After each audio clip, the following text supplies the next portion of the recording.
misiriin qabatte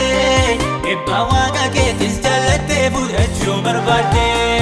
ufgaanii malee saasin ta'uu adeemsi keerra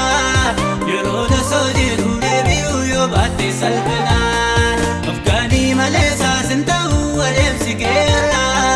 yeroo tasoo jiru deebi'uu yoo baatte salphina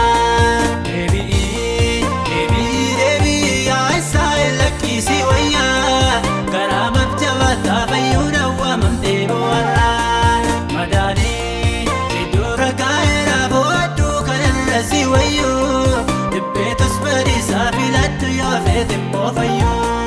madaanii iddoo rakkaa'eera bohadduu kanarra si wayyuu dhibbeetus badiisaa filadhu yoo feete immoo fayyuu.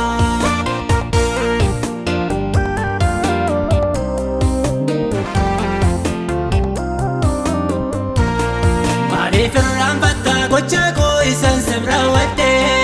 baadhiisaa si oolchuuf isaanan fannoo irratti badde yaadadhu siin qaba ammayyuu karooraa jireenya kanaafis deebi'i gara kottas raayinsi waama yaadadhu siin qaba ammayyuu karooraa jireenya kanaafis deebi'i gara kottas raayinsi waama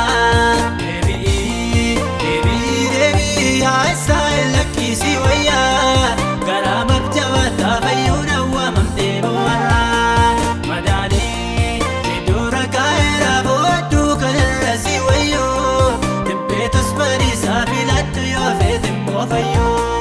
madaanii iddoo rakkaa'eera bohadduu kanarra si wayyuu dhibbeetus badiisaa filadhu yoo feete immoo fayyuu.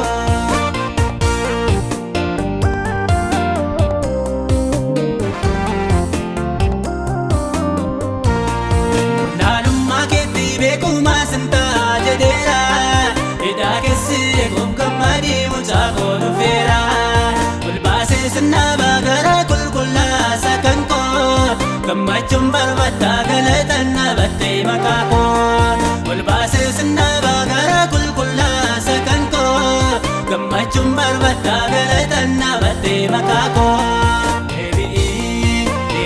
deebi'i yaa Israa'el lakkisi wayyaa karaa mabjabataa fayyuudha waamamtee bohaarraa madaanii iddoo rakkaa'eera bohadduu kanarra si wayyuu dhibbeetus badiisaa filadhu yoo feete immoo fayyuu.